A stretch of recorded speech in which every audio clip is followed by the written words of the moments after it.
Tandis qu'ils étaient tirailleurs sénégalais, avant les indépendances, quand même, les gens des colonies, notamment ceux qui étaient nés dans les quatre communes, étaient des citoyens français. Qu'est-ce qui s'est passé pour qu'ils perdent cette nationalité? Puisqu'après 1960, aujourd'hui, dans le cadre d'une demande de naturalisation, si on est né avant 1960, c'est une demande de réintégration qu'on fait. Qu'est-ce qui s'est passé? C'est les indépendances, et deux, le fait que beaucoup n'ont pas demandé la réintégration en fait.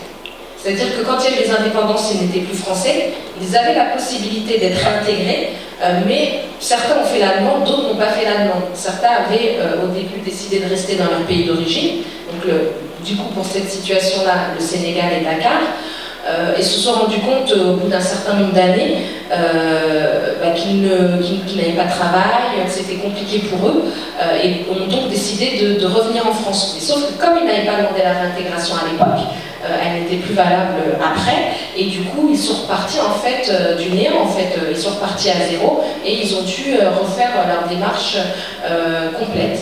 Donc c'est ce qui a fait, voilà, c'est les indépendances. En tout cas, tous les habitants des 4 communes avaient la possibilité de demander la réintégration, mais tout le monde ne l'a pas fait. Bonjour, bonsoir. Juste pour compléter aussi, il faut bien comprendre que les natifs des 4 communes n'étaient pas des tirailleurs sénégalais. Ils n'étaient pas incorporés dans le corps des tirailleurs sénégalais, ils étaient incorporés dans le corps des bataillons mixtes. Les tirailleurs sénégalais, c'était entre guillemets les indigènes.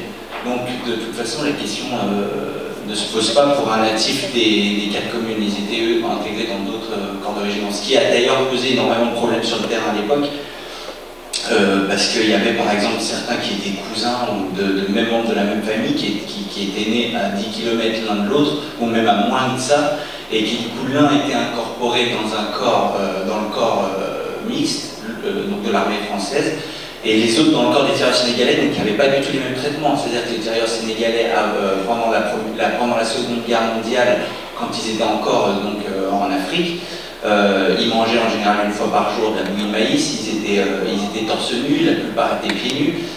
Il y avait beaucoup de disparités entre ces soldats et ceux qui étaient natifs en fait des 4 communes. Donc c'était mal vécu, mais des deux côtés.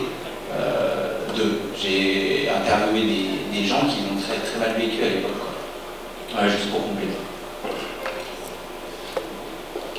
Ok, merci. Donc, nous allons